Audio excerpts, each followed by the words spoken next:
Vanessa Fitter, who is in communications and PR. So, Vanessa, why don't you tell us? Can you give us a brief history of your career and what was your main motive for choosing such a path?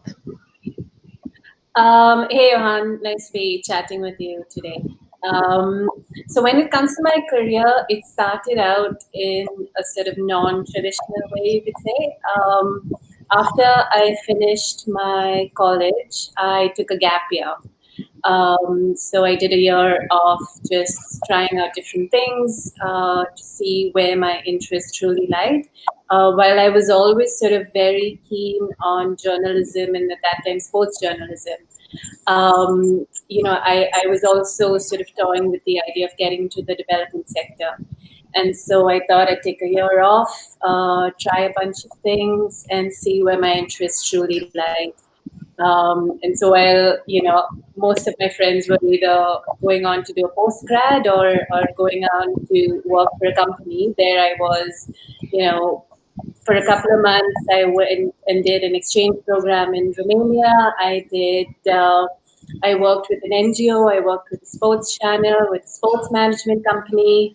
I went backpacking for a month. And looking back, I don't regret that one bit. And I would recommend people actually, I mean, if they can, and if they're able to take, a gap year between their college and beginning work, they should definitely do that. But with work, so after my gap year, my first sort of real job, I would say, was it started out as a 6-month internship with a bilingual magazine in China, in Beijing, around the Olympics. And that's actually one of the reasons why I took that offer. And that sort of carried on for a little while. Then I came back to India. I was with Good Housekeeping, the magazine. I was looking after the food section for them. And then I was with Better Homes and Gardens, where I was again looking after the food section amongst other sections. And then I moved to Abu Dhabi, where I was food editor for Time Out Abu Dhabi. And I did that for a year and something. And now I look after PR and communications for Skydive Dubai in Dubai. So as you can see, I mean, it started out with lifestyle magazines, and that continued for about 10 years, sorry. And for the last 2.5 years, I've been with Skydive Dubai. Yeah. All right. So, how do you think that startups and technology would disrupt your business in the future? Well, technology actually plays a huge part on what I do.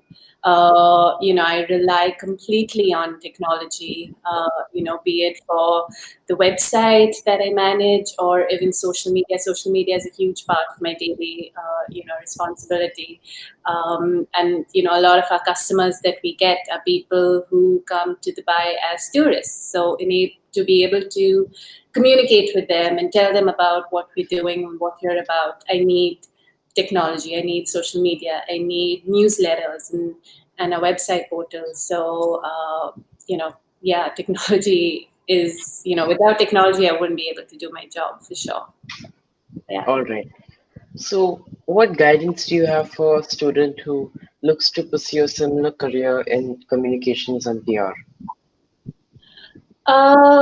With communications and PR, I mean, I can talk about sort of social media per se, because that's a huge chunk of what I do. With social media, I would say one of the first things is to be proactive and take initiative. I mean, you lose your relevance like that. I mean, you can be the flavor of the season for 1 week, and then the next week, if you don't catch on to that, you've lost that moment, you've lost that chance. So, you have to sort of be self-motivated and find those stories that are sort of relevant. The other thing I would say would be to keep it simple. It's very easy to kind of, think up these big ideas and think, oh my God, that'll be amazing. And big ideas change the world. But I think small ideas really connect with people. And that's what keeps you relevant as well. And the last thing I would say would be authenticity. Again, with social media, there's so much that's out there, so much content every day that people are putting out. And it's easy to get caught up in that and want to do more quicker. But I think people these days are able to see, what's legit and what's not. And so you have to, I think, if you want to be sustainable and if you want to sustain your audience and keep them engaged, uh, just being true to yourself and your brand, if you're working for a brand, that's important. All right. So, how do you measure success? So my definition of success would be of how happy you are. And I know that sounds like something you'd read in one of those, those books, but I truly believe that. For me, I've never sort of measured success by by just work alone. To me, it's about interactions and experiences that you have in your life as well. It's to me, I've never been a part of the rat race, so it's always been about what you do in your life rather than what you have in your life. And I think more so, the last few years, I've met a lot of people who can sort of, pack up all their belongings in 2 suitcases and move countries, start back up, and they're the happiest people I know.